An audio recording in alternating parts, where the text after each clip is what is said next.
Greetings, everyone. For my assignment, I chose to concentrate on the Republic of El Salvador, that is the smallest country in Central America. The Republic of El Salvador is located close to Guatemala, Belize, Honduras, Nicaragua, and Costa Rica. The presidential palace is known as the Casa Presidencial, and it is the seat where the president operates from.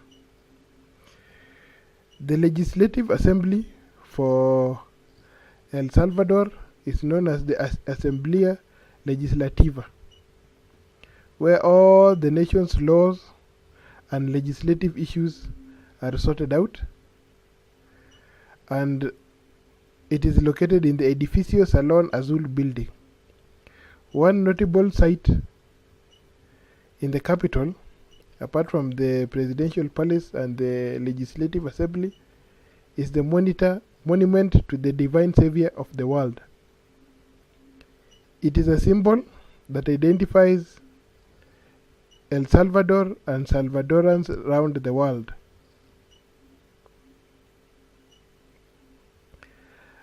El Salvador has 20 volcanoes. One of them is Izalco.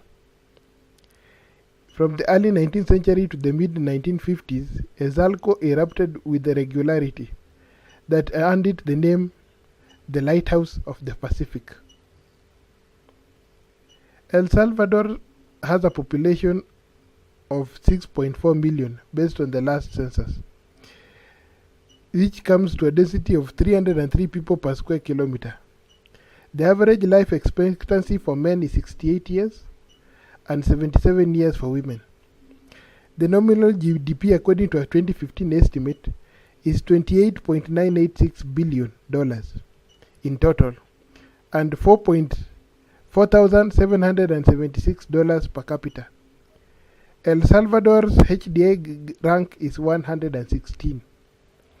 Adult literacy rate stands at 83.95%, and the government spending on education in proportion to GDP is 3.42%. Education in El Salvador is free through high school. After 9 years of basic education, students have the option of a 2-year high school or a 3-year high school. A 2-year high school prepares the student for a transfer to a university. A 3-year high school allows the student to graduate and enter the workforce in a vocational career, or to transfer to a university to further the education in a chosen field. For the period between 2005 and 2010, El Salvador had the third lowest birth rate in Central America, with only 22.8 births per every 1,000 people. However, during the same period, it also had the highest death rate in Central America, with 5.9 deaths per every 1,000 people. Alzheimer's disease is the leading cause of death, followed by diabetes. The risk factor that drives the most death and disability combined is malnutrition. El Salvador was full of instability throughout the 20th century. The country was affected by a series of coups led by members of the army, with the first one taking place in 1931. The government of El Salvador changed hands several times, with each incident causing strife, oppression of the nation's citizens, and civil revolt. In 1979, a coup d'etat brought the revolution government junta of El Salvador, led by General Mahano and General Gutierrez, to power. In October 1980, several major guerrilla groups of the Salvadoran left had formed the Farabundo Marti National Liberation Front, or FMLN, sparking a 12-year civil war that caused the disappearance of an unknown number of people and the deaths of more than 75,000.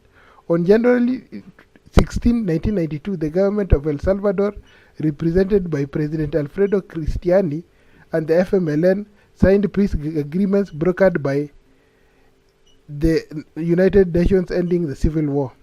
The political framework of El Salvador is a presidential representative democratic republic with a multi-form, multi-party system.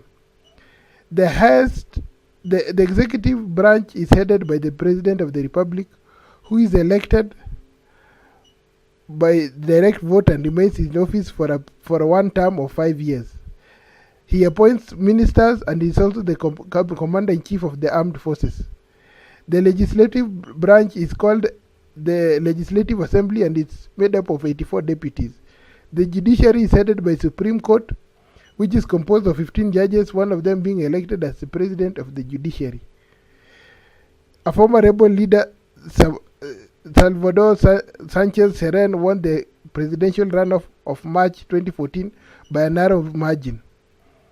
El Salvador president is now serving his term up till 2019. The leading party of the right in El Salvador is the National Republican Alliance, Alianza Republicana Nacionalista, also known as ARENA, organized in 1992 by Roberto Diabucion. The ideology of the party affirms to believe in is a system of democratic and representative government, emphasizing individual rights, the family as a nuclear society, and the respect for private property. In 2012 legislative election, ARENA captured 33 seats and the FMLN secured 31. In the 2015 election for mayors and members of the National Assembly, ARENA appeared to be the winner and is currently in tight control of the National Assembly. Only 32% of the national legislators are women, while the other 68% of the rest are male. Thank you. I hope my presentation was educative, and thank you for giving me your time.